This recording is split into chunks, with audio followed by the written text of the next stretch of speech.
Tahapan persalinan normal.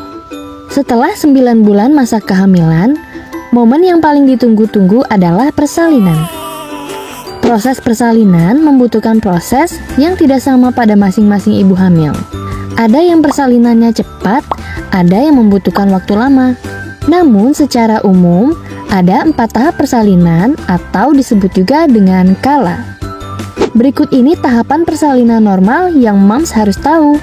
Tapi sebelum ke tahapan tersebut, jangan lupa subscribe dan nyalakan tombol loncengnya ya moms.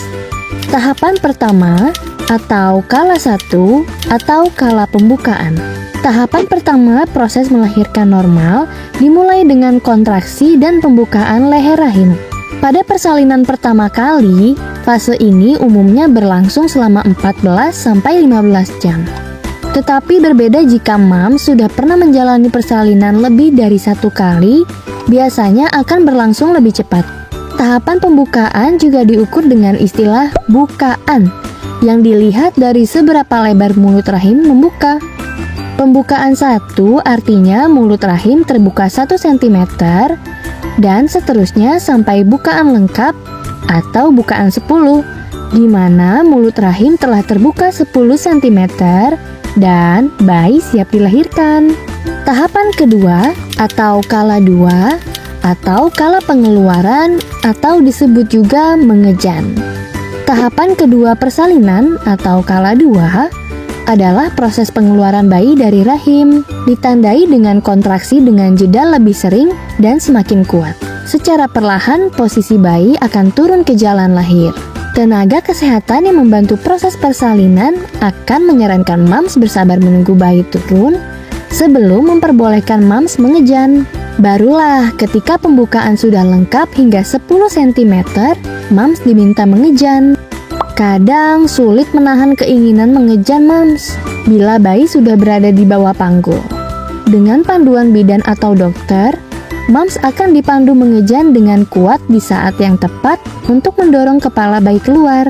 Biasanya dengan 2-3 kali mengejan, kepala si kecil akan menyamping, kemudian berputar untuk bersiap menuju jalan lahir. Jika ini adalah persalinan pertama kali, maka kala kedua ini akan berlangsung sekitar 1-1,5 jam. Tapi, jika ini bukan persalinan pertama kali, akan berlangsung hanya setengah jam. Pada akhir tahapan ini, dokter akan melakukan episiotomi atau pengguntingan vagina. Proses tersebut dilakukan untuk melebarkan jalan lahir apabila diperlukan. Dan momen inilah yang paling ditunggu-tunggu oleh moms, yaitu bertemu si buah hati yang telah dikandung selama 9 bulan. Tahapan ketiga atau kala 3 atau kala pengeluaran plasenta. Setelah bayi lahir, moms pasti merasa lega dan bahagia. Tetapi masih ada tahapan yang mesti dilalui. Setelah bayi lahir, plasenta atau ari-ari akan menyusul keluar selang 6-15 menit kemudian. Pada umumnya, tahapan ini akan berlangsung cepat, tidak nyeri, serta tanpa masalah. Pada tahap ini juga akan dilakukan penjahitan luka robek akibat jalan lahir. Sebelum dijahit, moms tak perlu khawatir, karena biasanya akan diberi suntikan obat bius lokal untuk mengurangi rasa nyeri.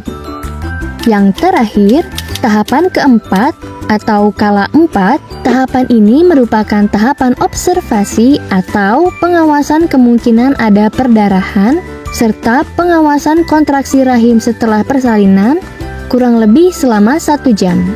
Pada tahap ini, plasenta atau ari-ari telah keluar dan tidak boleh ada perdarahan pada vagina.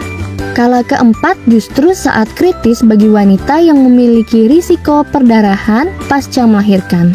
Jika semuanya aman, moms hanya perlu merawat luka di area vagina dengan menjaga kebersihannya.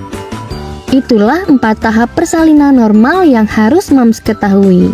Jadi, jangan khawatir dan takut lagi ya menghadapi persalinan normal. Jika ada pengalaman persalinan normal, tuliskan di kolom komentar ya moms.